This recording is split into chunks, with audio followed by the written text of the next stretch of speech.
her. People avoided her like a leper. Even when her parents speaks to her, they do it from a distance. "Akira, stay hidden, my child," her mother, the queen, would say. "We can't have you scaring away our guests with your condition."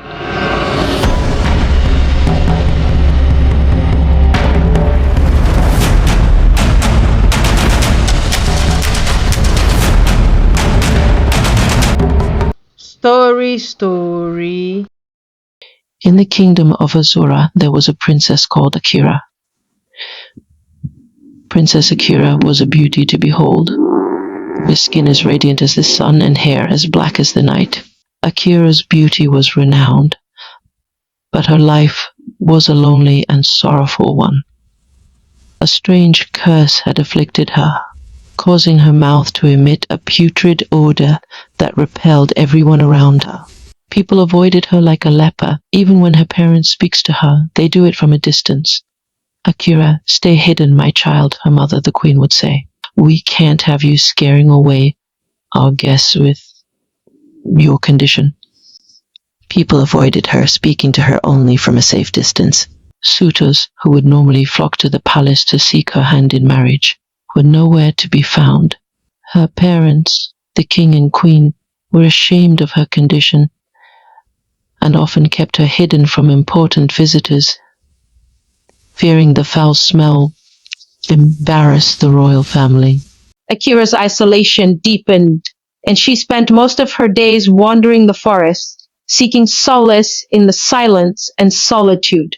She didn't have maids like a princess should because of her mouth odor. Akira found joy in playing the flute. Since people didn't want to hear her speak, she found her voice speaking through the flute. It was made from a piece of wood, a gift from her grandmother before she died. Her grandma was the only one who came close to her. People rumored that the aged queen had died from inhaling too much of the putrid smell from her mouth. Akira was devastated after her grandma's death. She recoils in her shell and finds joy only in playing her flute. She played the flute well, but nobody was interested to listen because they were scared the awful smell would still get to them through the flute. The king was really worried about his daughter, so he called the town crier to go round the village and invite every bodied young man to his palace. "If any man is able to win the princess's heart and take her as a wife, I will step down from the throne for him to rule," said the king after the men were gathered. The young men were surprised to hear it. The offer was tempting, but most of them were not ready to go through with it. "Her mouth odor is enough to sniff life out of one before he becomes a king," some of the men cried as they dispersed. The king's heart fell as he watched them leave. His daughter has been perfect not until she was cursed by a woman he had disappointed. He had promised her marriage, but he broke her heart and married the princess from the neighboring village. The lady had cursed his daughter 5 years after her birth, after which she drowned herself in the river. Ever since then, Akira's life has taken a drastic turn. "I'll marry the princess," the king heard a voice cry out. The king looked at him. His name was Odour. He was the son of the kingmaker. "Are you sure your father would agree?" asked the king. "He knows how stubborn the kingmaker was." Odour nodded. The king was happy and immediately called for Akira. When she stepped out, he told her that Odour was the only one who accepted to marry her, and she should make sure she never speaks around him to avoid discouraging him. "I might as well go dumb," Akira shouted angrily. The smell oozed out, hitting the king and Odour's nose. Both men quickly covered their nose, but Odour had to remove his hand from his mouth because the king was watching him. "Are you sure you still want to marry her?" asked the king. "Yes, my lord," replied Odour. He took a nod and left. "That young man isn't interested in me, Papa," Akira said. Her father covered his nose and went backwards. "He doesn't need to be interested in you. We just want you to be married already," he said, and quickly disappeared before she said one more word. Akira was disappointed with her father. He doesn't even care about her happiness, even when it was all his fault. He had been the one who disappointed the maiden, who laid a curse on her. Why was she the one to bear the brunt of his sin? She pulled out her flute and began to play it angrily as hot tears streamed down her face. One day, While strolling through the woods, she stumbled upon a wounded hunter, Kofi, who had been attacked by a wild beast. Moved by compassion, Akira tended to his wounds and nursed him back to health. "Who are you?" Kofi asked when he was able to speak. Akira said nothing. She couldn't speak to him because of her terrible mouth odor, so she got up and ran away. Kofi, grateful for her kindness, decided to find out more about her. The next day, Kofi traced his way to Azura Kingdom with the help of directions from passers-by. People were surprised to hear that he's looking for the princess. "He must be insane," they murmured. "Does he want to die?" they queried. Kofi was delighted when he found out that the lady who saved him was a princess. Immediately, he entered the palace. He came first to face her. "You never told me your name the last time, and I really didn't get to say thank you," Kofi said to her. He was smiling. Akira turned around without speaking to him and tried walking away. "You can talk to me, dear. I have heard of your problem, Akira, and it's okay with me. I have a smelling disorder, so I can't perceive any smell." "Really?" Akira turned around quickly. She was so glad to hear that. "So, you're not affected by the smell from my mouth?" "No," Kofi replied with a smile. Akira was so moved that she hugged him. For the first time in her life, she could actually have a normal conversation with someone without feeling hurt. Obina walked in on her and was very angry, even though he worried for the young man who was ready to die by inhaling the putrid smell from her mouth.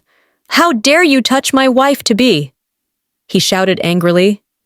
Even though he couldn't stand the smell from Akira's mouth when she speaks, he wouldn't risk someone taking her away from him. He must become the next king, after which he will toss her away and marry another woman. "I'm sorry," replied Kofi. "You don't have to apologize," said Princess Akira. Obina covered his nose quickly with his palms, but was amazed that the strange young man wasn't affected. "I'll take my leave now, my princess. I have to check my traps," Kofi said and left. "So he's even an ordinary hunter. You're not ashamed of yourself," he said to the princess. "No, I'm not ashamed of being around someone who makes me feel like a human being again." She laughed at him as she saw him talk 6 feet backwards. "You're running. If you must marry me, you better get used to the smell, because soon it will become your breakfast, lunch, and dinner," said Akira, laughing mockingly as she walked away. "Must I die before I marry you?" shouted Obina, running off. "Let me just become a king first. I'll lock you up in an empty room until your own breath kills you," he muttered to himself as he walked away from the compound. After Kofi left and seeing the condition the princess is in, he vowed to repay her by helping her overcome her curse. Akira looked out for Kofi for the next 3 days, but he never showed up again. She was heartbroken, knowing that the only friend she thought she had was gone. Every evening, she would go to the woods to play her flute and listen to the chirping birds. One evening, she came home late and decided to go and see Obina so they could talk about their marriage. His house was deserted, so she felt that he was not around. As she turned to leave, she heard voices and headed towards the voices. She peeped through the door and saw Obina and his father discussing. She wanted to push the door open, but something the old man said caught her off guard. "Be patient and endure her bad mouth smell. After you're married and become king, we'll find a way to do away with her," the old man was saying. "But Papa, this should get over with sooner. Talk to the king to move the marriage closer. You know I can't leave without Ego, my love. I don't want her to wait too long to become my queen." Akira shook her head in disgust. "So, this is your plan with your father," she was saying as she opened the door. Both men were surprised, as they covered their nose quickly with their palms. "I thought I could count on you, but you and your father are just gold diggers. Thank the gods who brought me here this evening to find out about this charade. I won't tell my father, but you two have to come and call the marriage off, because if I do, your family would be ostracized if not banished," she shouted angrily as she walked away with a broken heart. The next day, Obina and his father came and called off the marriage.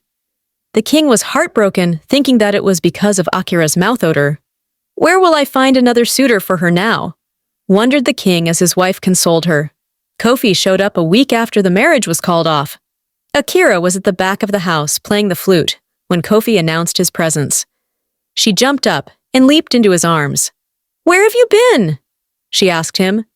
"Hunting," he said with a smile. "I like the way you play," he complimented her. "Oh, thank you. Nobody has ever complimented me except my grandma, but she's late now," Akira said sadly. "There's a flute competition coming up in the neighboring village. I think you should go for it." "Do you think I'm ready for it?" Akira asked in fear. "Yes, you are," Kofi replied with a smile. "But my mouth odor, how can I compete?" Akira was really worried. "Hey, princess, no one asked you to speak. It's just the flute no one would notice." Kofi encouraged her, his hands on her shoulder. Akira smiled. "I'll go for it. Give me more details." "Of course, but after you play for me." She smiled as she sat down again and began to play the flute. The beautiful sound fleeted through the air melodiously, and Kofi nodded excitedly to the beautiful sound. As the days went by, in preparation for the competition, Kofi made her follow a beauty routine. Every morning she would brush her mouth with charcoal and some herbs. Afterwards, he engaged her in mouth-airing exercises. They did it for 2 weeks in preparation for the flute-playing competition. The competition was a hectic and competitive one. At the end of the day, Akira emerged the winner. Kofi Set out on a quest to find the source of the odor and break the spell. After many trials and tribulations, Kofi discovered that the curse was the work of a jealous sorceress who had cast a spell on Akira in envy of her beauty, mostly because Akira's father left her for his present wife. Even though she's long, Kofi fought the spirit of the princess.